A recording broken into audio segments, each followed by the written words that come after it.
What's up? Welcome back to Zandemonium, and today I am reviewing Fantastic Four First Steps. I got to see the movie over the weekend, and my first initial thoughts walking out, 10 out of 10. We back.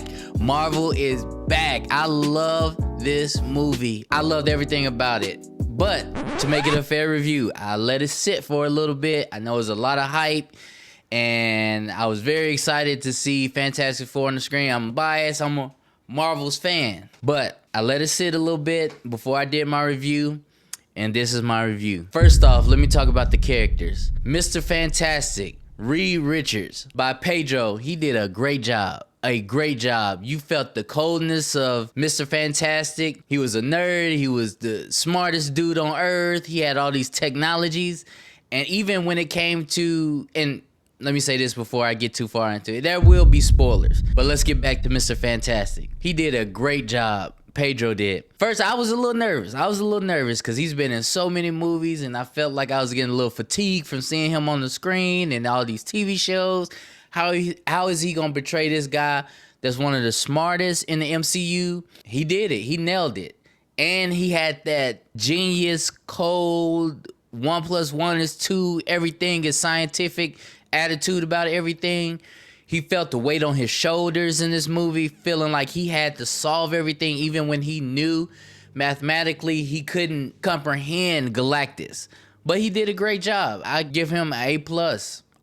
This character was the most I was nervous about, and he killed it. Let's get to Sue. Sue did a phenomenal job. The actor Vanessa Kirby, great.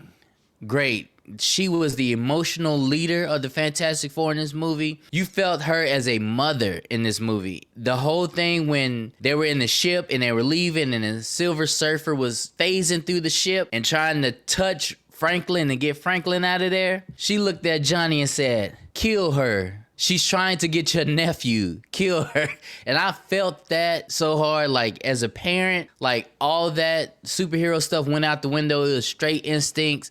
Let's go. And she did a great job. I love the way her powers were portrayed in this movie, with the light refracting and her able to manipulate light to make things invisible. That prism effect, A1. The director did a great job. Also, there was a lot of controversy about her powers at the end with Galactus. The way she was moving Galactus. Galactus is a god tier villain. But I thought about this. When you think about those stories that you hear where the mother is trying to save the child and all that adrenaline kicks in and she's able to lift the car to get it off of her baby, or be able to fight off a wild animal to be able to save her baby, Galactus was trying to get Franklin, and Sue, she wasn't having none of it. Even to the point where she gave up her life to defend Franklin by pushing Galactus. Like, this great portrayal of Sue. And one of my favorite characters, and I didn't think that this would be my favorite character going into the movie, but Johnny Storm. Johnny Storm wanted all the smoke. That scene when they first met Galactus, and Galactus was like, "Okay, I'll spare the world, just give me Franklin." And of course they said no. Galactus was like, "Okay, I'll just get him anyway." Johnny took off. Didn't know how to defeat Galactus. He just took off. And every time that something was going on, he was the first one to the scene. And even at the end, Johnny was ready to give up his life to save his family. He was a crash out. And let me tell you, I like the way he was portrayed. In the comic books, he's like a ladies' man and he wants all the attention, and that's what was portrayed here. But he was still a likable character. He wasn't I don't know how to say it, but he wasn't a jerk in this movie. He was a likable character, and the jokes between him and the Silver Surfer and him trying to figure out if that board that he touched, was that a part of her body or not. I love that running joke. But he was also intelligent, which he's also intelligent in the comic books. And he was able to decipher the Silver Surfer's language and able to learn her language and be able to find out what drove her, Shia LaBeouf, the Silver Surfer in this movie, and be able to kind of turn the odds to their side. Johnny, great character. Then we got the final member of the Fantastic Four, Ben Grimm. First of all, I love the sound design of this movie. but particularly with Ben. Every time that he moved, you just felt or heard those rocks grinding up against each other. Even when he was testing the meal and he did the little clap, you could feel like the heaviness of the rocks, like two boulders hitting each other. Even like when he tasted, like you could hear the grinding of the rocks. And with him moving, I felt like the sound design was on point. It made you feel like the heaviness of Ben. And the way he looked in this movie was great too. I felt like this was the best portrayal of the Thing. I love that he had his coat, that he had his hat when he was going down Yancey Street. And we even had a little cameo, I guess, of the Yancey Street gang. If you know, you know, that's from the comic books, but it leaned into the comic accurate Thing. It wasn't the Thing that didn't have no clothes on in that last Fantastic. That was creepy. He's still a dude. We need him to have some clothes on. But Ben was a great character in this movie. All the actors did great. I loved all the colors. I love the direction of being late 50s, early 60s, but still showing the technology that Reed had put out into the world. And this was set in a different dimension, 828, which is not the 616, which is the universe that the current MCU is in. This is the 828. And in this universe, the Fantastic Four are the heroes. They're the space travelers. They're the authority. You saw Sue, kind of like a UN meeting with all the leaders. Like, it looked like none of the countries were really at war. It was like a utopia almost because of what the Fantastic Four had done. Let me say this too. We saw one of the seats. Latveria was empty. If you know, you know. That's Doom's country. And he wasn't there. He wasn't having it. But we know that he is in this universe, the 828, because we saw that seat empty. But getting back to the sound and visuals, I love the way each character's powers were demonstrated. Mr. Fantastic, if one of the gripes that I had is that when Galactus was pulling him in the comic books, Mr. Fantastic can be pulled a lot further than that. But maybe we were seeing a Reed Richards that was being tested like he's never been tested before, maybe. But I wish I would have seen something like different than him being just stretched, because he can be stretched longer than that. But I felt like all their costumes were on point. Like the part where they went to space to see Galactus. Man, I felt like I was in a sci-fi movie, a interstellar type movie. And the effects of the Silver Surfer flying through space, the speed that she had, the way she was actually surfing, the light in space and the sound and all that. And being able to capture like that, the gravitas of what was happening with the Silver Surfer in outer space going light speed, and them going to the black hole and not nerfing the Silver Surfer. Understanding like you can't get away from the Silver Surfer. The Silver Surfer is way faster than you. She can phase through anything. So what was the solution? Let's get her by a Black Star to just give us some time, because they knew that they couldn't defeat her. I love that. But back to the sound design, everything. I love the music, the Fantastic Four theme throughout the whole movie. I love that song. It's stuck in my head. But that was great. And let's talk about another character I didn't get to talk about. Well, two characters. First of all, Galactus. This is another character that a lot of people had controversy with. They were saying that he was too small, how he's walking through New York. But in the comic books, I'm gonna go back to the comic books, he's able to change his size. This was actually a Galactus with his suit and his ship to destroy the planets.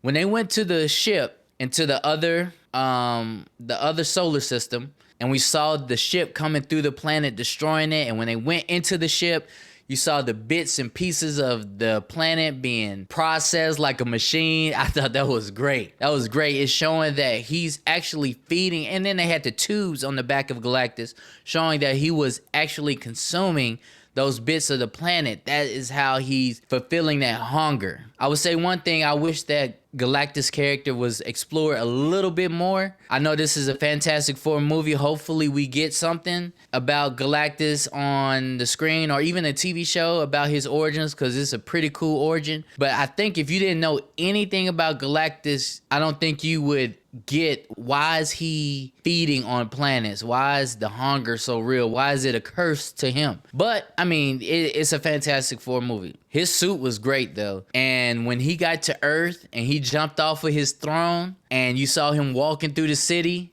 I thought that was great. And one thing that I learned after the movie, that part where you just saw his foot at the bottom, that was actually the actor in the suit walking through a miniature city. So those effects of the car shaking and the building shaking, that was the actual practical effect. I thought that was pretty cool. That brings a realism to the movie. Something small like that, but it's not overly, I'm gonna say overly processed. It's an actual physical effect. You can feel like the power cosmic that Galactus had with his eyes glowing and him being able to scan and not falling for the trick of just going into the circle. Like it, I thought that was a good moment for Galactus as a character.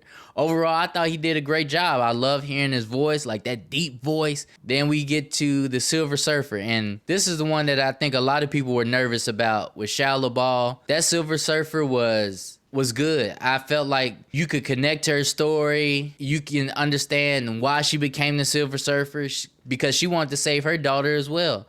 She wanted to save her planet, so she sacrificed herself. So that was a way in the plot to connect the Silver Surfer with the Fantastic Four, because you kind of saw that she was asking Galactus, like, it's just a child. Why do you don't give up the child? And then her connecting with Johnny, I thought that was pretty cool. But let's get into the story a little bit. The pacing of the movie, I thought was good. I thought it was great. It was a little fast. In the beginning, we got their origins. Like I said in the previous video that I made of the five things that the Fantastic Four needed to do to succeed. One of the things that I said was, please don't give us a long origin story. And they didn't. They gave us an origin story in a creative way with flashbacks, and it had like a documentary feel to it with the aspect ratio and them going into space, and you see Ben not in the thing form but before the cosmic rays hit him. I felt this really connected you to him and Reed Richards'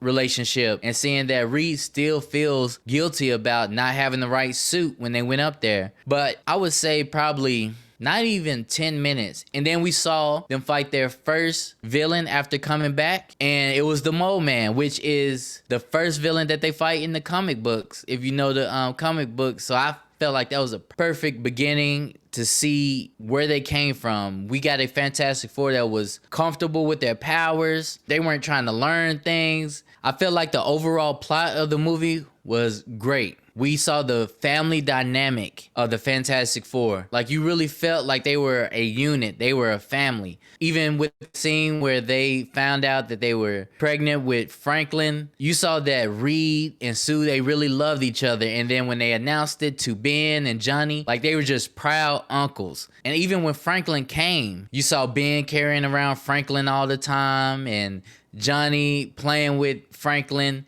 like some proud uncles. And even in the fight scenes, as far as like the family dynamic, like they were on point. They knew their jobs. They were executing. They were working together. There was one scene where Sue had made a prism that acted as a magnifying glass when they were fighting Galactus. And Johnny shot through it to make the fire way bigger and more effective. And you could just see that they were working together. The ship scene, when they were trying to get away from the Silver Surfer, like on point. Everybody knew exactly what to do. And even Sue, going back to the line where she was like, go get the Silver Surfer. She's trying to get your nephew. You felt the family dynamic in this. And even at the end, when Sue had just given up everything she had to just push Galactus through the portal, and Galactus jumped back out the portal, you saw Johnny with no hesitation. He was ready to give it all to save his family. Like, he just took off. Johnny crash out Johnny. He wanted all the smoke throughout the whole movie. I loved him in this movie. Great character. But then you saw the redemption of Silver Surfer, like sacrificing herself, and she could survive in another part of the universe. She probably can get right back to the 828 if she wanted to. So she was the perfect one to push Galactus back into the little rift, the little portal that they made. But Johnny, he understood if he got sucked into that portal, he was gonna die, because he doesn't have that oxygen to combust like he does on Earth. But yeah, the pacing of it was great. And the little Easter eggs. One of the Easter eggs I liked, I don't know if too many people caught this, but when the Silver Surfer first came down into Times Square, there was a shot of two people in like a comic book shop. And that was like a nod to Stan Lee and Jack Kirby, the artist and the writer of the Fantastic Four. I thought that was great. We saw Stan Lee a lot. He had cameos in other MCU movies, but finally showing Jack Kirby some love. I thought that was great. A lot of the Fantastic Four was from Jack Kirby, so I thought that was great. And the biggest Easter egg, I don't know if it was an Easter egg or it's not an Easter egg because it was up front, but the mid-credit scene, we got to see Dr. Doom. 4 years later after the event, Franklin is reading all these big books and Sue goes to get another book, and when she turns around, Dr. Doom is in the Baxter Tower. First of all, the Baxter Tower is one of the most protected buildings probably in that universe. But Dr. Doom was able to get in there quickly and be able to talk to Franklin before Sue could even turn around, before anything could detect him. So it's gonna be crazy. One of the surprise characters for me too was Herbie the Robot. I love this character. He had some comic relief and some emotional moments. Like you felt like he was a part of the family like that. It reminded me of the Jetsons. Like the Jetsons was a family and they had a robot that would help around, but the robot was just as much as a part of the family as the Jetsons. And that's what Herbie was. I love the scene where they were getting ready to go out of space and Reed just takes out the tape of the home program for Herbie and pops in the space program. Then when they got into the Excelsior, the ship, he had his own little cubby that he could slide into. Like he was a part of the family. And it was a part of the movie where Mole Man came to Baxter Tower to, you know, hear the Fantastic Four out to help with defeating Galactus and really saving the people by going up under the ground. And the Mole Man breaks apart, and you know exactly what Herbie said. I know what he said. I can't say what he said on this, but I thought that was pretty cool. Even in his robot voice, you knew what he said. He was frustrated with Mole Man. But yeah, that was pretty cool. Herbie was a great addition, and you can see Herbie, man. Like this was a great kickoff to Phase 6. They had a lot of flops before, but this is a great way to turn it around and get it back on track. They're back on track. I'm excited about what's to come. Seeing Dr. Doom in the first movie gave me flashbacks to when we saw the Avengers come together for the first time. And then we saw Thanos in space with that little grin that he had. We knew that every movie was going to build to this one climax of a moment. So Phase 6 started off good. Would I watch this again? Absolutely. Would I recommend anybody to go see it? Yes. Go see it. If you can, go see it in the theaters. This is not a movie that I would say wait to stream. This is a movie that you just want to hear it. You want to see it on the big screen. If you got to go to a matinee, go to the matinee. But go see this movie in the theaters. Marvel is back. And how fortunate is it that we got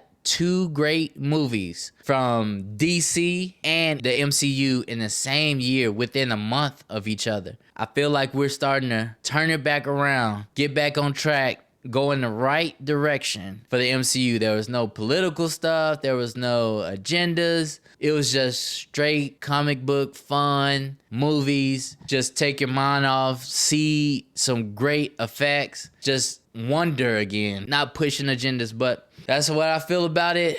If you liked the movie, if you didn't like the movie, let me know in the comments. Let me know your favorite part. Like and subscribe, and I'll see you next time. Peace.